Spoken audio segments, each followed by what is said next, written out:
Şah Abbasın vəfatından sonra taxta onun nəvəsi 18 yaşlı Şah Səfi çıxdı. Atası Məhəmməd Baqir Mirzə vaxtilə Şah Abbas tərəfindən çevriliş etməkdə ittiham edilərək öldürülmüşdü. Şah Səfi hakimiyyətdə olduğu illər ərzində şəhzadələri ölkənin ən görkəmli əmir və xanlarını özünə rəqib görüb edam etdirdi. Onlardan biri də Fars bəylərbəyi Hörmüz Fatehi İmamqulu xan idi. Yeni şah imarət və binaların təmirinə diqqət göstərsə də, vaxtını daha çox eyş-işrətlə keçirirdi. Bu səbəblə ölkədə üsyanlar və mərkəzdən qaçma meyilləri artmağa başladı. Vəziyyətdən istifadə edən qonşu dövlətlər hərəkətə keçdilər. Şah Abbas zamanında ələ keçirilən əraziləri yenidən qaytarmaq məqsədi ilə Sultan 4-cü Murad Səfəvilərə müharibə elan etdi. 1634-cü ildə Osmanlı ordusu İrəvan və Ahasığı ələ keçirdi. Onlar Təbrizə irəliləsələr də şəhəri tuta bilməyib geri döndülər. Qələbə xəbəri İstanbulda sevinclə qarşılansa da qızılbaşlar arasında narazılıqların artmasına səbəb oldu. Bu hadisə Şah Səfini İrəvanı geri qaytarmağa məcbur etdi. Qısa müddətdə gücünü toplayan şah qərb sərhədlərinə gəldi. Qala mühasirəsi zamanı çətinliklər olsa da, Qızılbaş ordusunun qətiyyəti şəhərin azad edilməsi ilə nəticələndi. Qafqazda gedən prosesləri Babür şahı Şah Cahan da yaxından izləyirdi. Onun məqsədi Qəndəhar şəhərini yenidən ələ keçirmək idi. Ancaq Şah Abbas zamanında güclü döyüş qabiliyyətinə yiyələnən Səfəvi ordusu ilə mübarizə aparmaq heç də asan olmayacaqdı. Bu səbəblə Şah Cahan 1637-ci ildə Məhəmməd xan və Sultan Murada məktublar göndərib Qızılbaşlara qarşı onlara müttəfiqlik təklif etdi. Onun səyləri ilə ittifaq uğurla quruldu. Bununla da Səfəvilər 3 cəbhədə döyüşməyə məcbur oldu.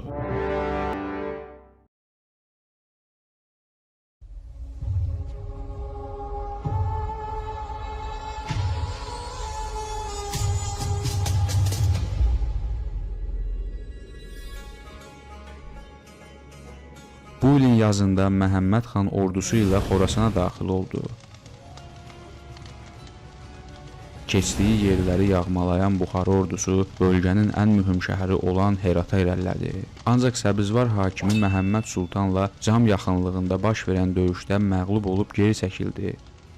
Məğlubiyyətlə barışmayan Buxara dövləti payızda daha böyük ordu təşkil edib Əbdüləzizin başçılığı altında ikinci səfərini təşkil etdi.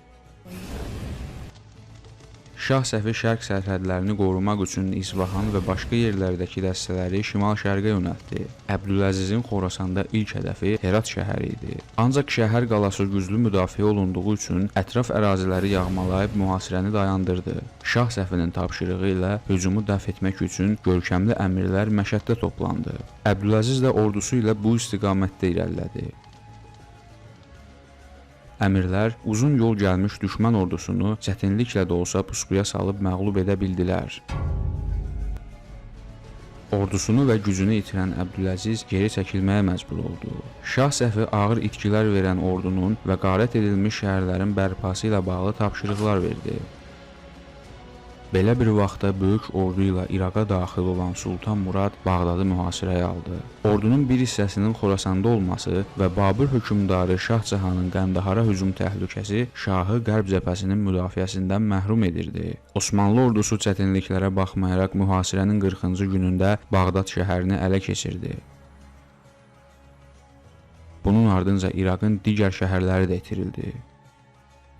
Xorasanda uğur qazanan Qızılbaşlar qərb və şərq cəbhələrində böyük itki verdilər. Qəndaharda Şah Cahanın ordusu qarşısında tab gətirə bilməyən şəhər hakimi Əlimərdan bəy qalanı tərk etdi. Bəzi mənbələrdə onun şəhəri Şah Cahana təhvil verib Babürlərin tərəfinə keçdiyi deyilir. Nəticə etibarilə şərqin iqtisadi və coğrafi baxımından ən mühüm şəhəri itirildi.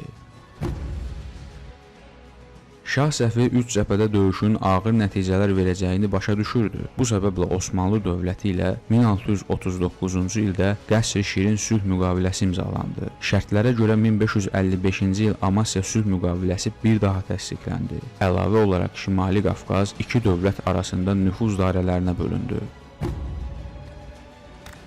İtirilən ərazilərin yenidən qaytarılması üçün şah 1642-ci ildə bütün qüvvəsi ilə Qəndəharın azad edilməsi üçün səfərə çıxsa da, onun yolda qəfil ölümü Qəndəhar məsələsini təxirə saldı. Vəfatından sonra taxta 10 yaşlı oğlu Şəhzadə Abbas çıxdı. Şah II. Abbas az yaşlı olduğu üçün dövlət işləri ilə ilk vaxtlar anası və baş vəzir Məhəmməd Tağı məşğul olurdu. Bu dövrdə ölkə daxilində sabitliyi bərpa edib quruculuq işləri görməyə üstünlük verildi. 1646-cı ildə Buxara sərhədlərindən bölgədə baş verən çevrilişlə bağlı məlumatlar gəldi. Belə ki, Məhəmməd xanı taxtdan endirən oğlu Əbdüləziz bütün hakimiyyəti əlinə aldı. Oğlu ilə mübarizə aparmaq üçün Bəlxə gəlib Şah Cahana sığınan Məhəmməd xan uğur qazana bilmədi. Babür ordusu Mərkəzi Asiyadakı çevrilişdən istifadə edib Bəlxi ələ keçirdi. Vaxtilə şiəliyin yayılmasına qarşı mübarizə bəhanəsi ilə Səfəvi torpaqlarına hücum edənlər indi bir-birləri ilə mübarizə aparırdı. Bu hadisə bir daha siyasi məqsədlərin reallaşmasında dinlərin və məzhəblərin sadəcə bir vasitə olduğunu yenidən sübut edir. Ordusunu və hakimiyyətini itirən Məhəmməd xan Səfəvi sərhədlərini keçib İsfahana, Azərbaycan xanədanının sarayına üst tutur. Şah Abbasdan ona qarşı cəza tədbirlərinin görülməsi istənsə də, o bununla razılaşmayıb Türkistan xanını yüksək səviyyədə qarşılayır. Babaları Şah İsmayıl və Şah Təhmasib kimi ona sığınan xana sahib çıxır. Məhəmməd xan 2 il Səfəvi sarayında qalır. Burada olduğu illər ərzində gənc şahın bilik və zəkasına heyran olur. Şah Abbas ölkəsinin əvvəlki gücünü bərpa etmək üçün bir sıra diplomatik addımlar atır. O bir tərəfdən yeni hakimiyyətə gələn Əbdüləzizlə dostluq münasibətləri saxlayır, digər tərəfdən Məhəmməd xanı dəstəkləyib Babür ordusunu Bəxtdən qovmağı planlaşdırırdı. Nəhayət Şah Abbas 1648-ci ildə Məhəmməd xanın tabeliyinə ordu verib onu Mərkəzi Asiyaya göndərdi. Xanın İsfahandan dəstək alıb gəldiyini eşidən Özbək əmirləri də Qızılbaş ordusuna qoşulurdu. Məhəmməd xan bütün döyüşlərdə qələbə qazanaraq Şah Cahanı Bəxtdən çıxarıb burada öz hakimiyyətini elan etdi. Şah Abbasın Mərkəzi Asiya siyasəti Səfəvilərin Xivə, Buxara və Bəxtə üstünlüklərinin tanınması ilə nəticələndi. Şahın razılığı və məsləhəti olmadan bu ölkələrdə ciddi siyasi dəyişikliklər baş vermirdi. Bütün olanlar Qəndaharın azad edilməsi üçün lazımi şəraiti yaratdı. 1649-cu ildə gənc şah atasının yarımçıq qalan işini tamamlamaq üçün 50 minlik ordusu ilə Qəndahara irəlilədi. Şah Cahan yeni hücum qarşısında şəhərin müdafiəsini təşkil edə bilmirdi. Çünki bir il əvvəl ordusu Bəxtə ağır məğlubiyyətə uğramışdı. Bundan başqa Buxara əmirlərinin bu mübarizədə Abbası dəstəkləmələri Şah Cahanı ehtiyatlı davranmağa məcbur edirdi. 2 aylıq mühasirədən sonra Şah Abbas şəhəri azad edib İsfahana geri döndü. Ard-arda gələn məğlubiyyət xəbərlərini həzm edə bilməyən Şah Cahan ölkəsində yeni səfərbərlik elan edib 50 minlik ordu təşkil etdi. Elə həmin il oğlu Şəhzadə Övrəngzibin başçılığı ilə Babür ordusu yenidən Qəndahara irəlilədi. Xəbəri alan Şah Abbas şəhərə dəstək qüvvələrin getməsini tapşırdı. Özünün paytaxtı tərk etməməsinin səbəbi isə şimaldan gələn Rusiya təhlükəsi ilə əlaqədar idi. Çar 1-ci Alekseyin tapşırığı ilə gələcəkdə Qafqazı ələ keçirmək və ticarət yollarında rusların mövqeyini gücləndirmək üçün Səfəvi sərhədlərində yeni qalalar inşa edildi.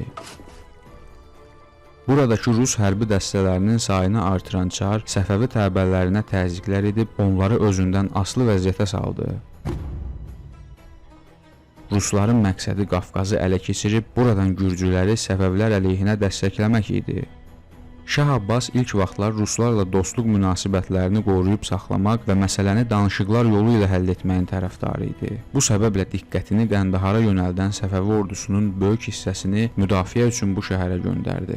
Qanlı döyüşlərdən sonra Babür ordusu 3000 əskəri qüvvə və minlərlə heyvan itkisi verib geri çəkilməyə məcbur oldu.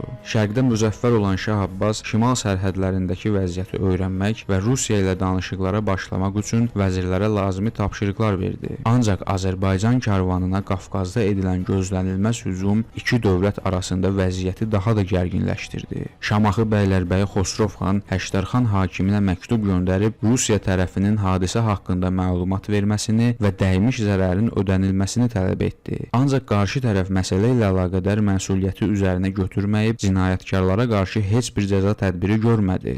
Səfəvi tərəfinin çağırışına cavab gəlmədiyi üçün hadisənin birbaşa mərkəzdən tapşırıldığı qənaətinə gəlindi. Belə bir vaxtda Şah Abbas Şirvan bəylərbəyliyinə Sunca qalasının ələ keçirilməsini tapşırdı. Bununla da 1651-ci ildə Rusiyaya müharibə elan edildi.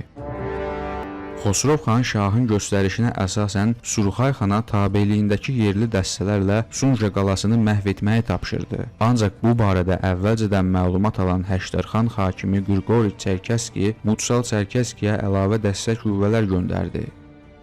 Sadəcə az olmalarına baxmayaraq Surxay xan döyüşün başlamasını əmr etdi. Bütün cəhdlərə baxmayaraq ruslar üstünlüyü ələ aldılar. Ordunun məhv olmaması üçün Dağıstan əmri geri çəkilməyə məcbur oldu. Ruslar qaçanları təqib edib ələ keçirilənləri qətl etdi.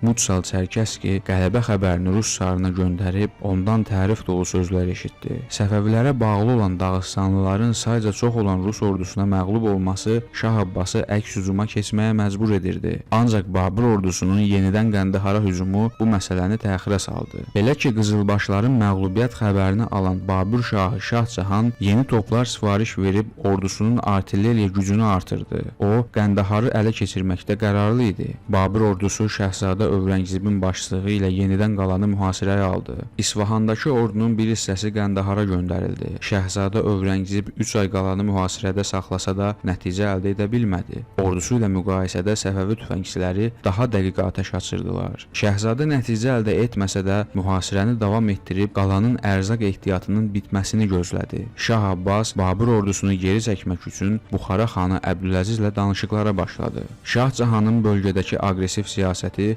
Buxaranı da narahat edirdi. İttifaq təklifini qəbul edən özbəklər Babür torpaqlarına basqın etdilər. Yolda Qəndahardakı orduya dəstək üçün gedən dəstə də qarət edildi. Dəstənin mühafizə etdiyi 2 milyona yaxın gümüş pul da özbəklər tərəfindən ələ keçirildi. Şəhzadə Övrəngzib xəbəri alıb geri çəkildi. Bununla da Şah Cahanın ikinci Qəndahar cəhdi uğursuz oldu. Bu qələbədən sonra Şah Abbas bütün diqqətini Qafqaza yönəltdi. Şah Təbriz, Ərdəbil, Şirvan, İrəvan, Dərbənd və digər Azərbaycan şəhərlərində mövcud olan dəstələrin şimala hərəkət etmələrini tapşırdı. İkinci Sunca yürüşündə də yeni toplarla təchiz olunmuş Azərbaycan ordusuna Surxay xan başçılıq edirdi. Mənbələrdə verilən məlumatlara görə Rus ordusunun sayı 8-10 min, Səfəvilərin sayı isə 10-12 min civarında idi. Qala komandanı İvan Yatsin müdafiə üçün lazımi tədbirlər gördü.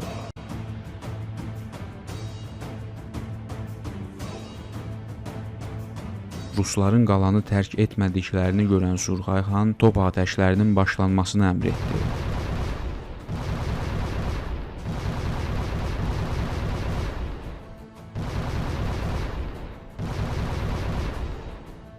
Ərzaq ehtiyatının tükənmə təhlükəsi və qala divarlarının dağılmasını görən İvan mühasirəni yarmaq üçün hücum əmri verdi. Ancaq o, bu cəhdində uğursuz oldu və Rus ordusu ağır məğlubiyyətə uğrayıb böyük itkilər verdi. Sağ qalanlar bölgəni tərk edib geri çəkildilər.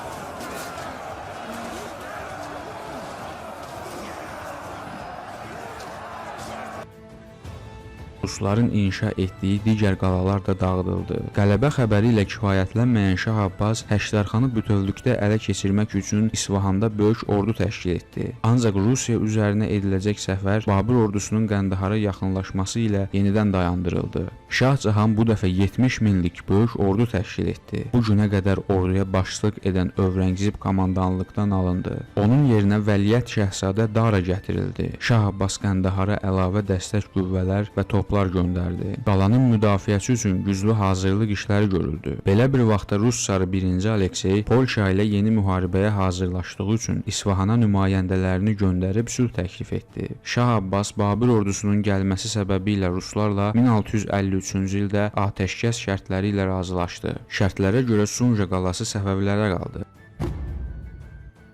Şimali Qafqazda Səfəvi üstünlüyü tanındı. Bununla da 2 il davam edən Səfəvi-Rus müharibəsindən Şah Abbas qələbə ilə ayrıldı. Gənc şah artıq bütün gücünü rahatlıqla şərqə yönəldə bilərdi. Səfər hazırlıqlarını tamamlayan Qızılbaş ordusu yola düşdü. 1653-cü ilin yazında iki ordu üz-üzə dayandı. Ancaq döyüşlərin ilk vaxtlarında Babür ordusunun məğlub olacağı bəlli oldu. Daranın hərbi səriştəsizliyi və uğursuz cəhdləri ordu daxilində fikir ayrılığına və döyüş nizamının pozulmasına səbəb oldu. Şah Cahanın əziyyətlə təşkil etdiyi 70 minlik ordu 3-cü dəfə uğur qazana bilmədi. Şah Abbasın Qəndaharda olduğunu öyrənən Dara mühasirəni dayandırıb geri çəkildi. Döyüşlərdən sonra Səfəvilər Hindistan-İran arasında yerləşən mühüm ticarət mərkəzi olan bu şəhərdə quruculuq işlərinə başladılar. Bununla da Şah II Abbas hakimiyyətdə olduğu illər ərzində çətinliklərə baxmayaraq ölkəsinin ərazi bütövlüyünü qoruyub Şimali Qafqazda və Mərkəzi Asiyada dövlətin nüfuzunu bərpa edə bildi.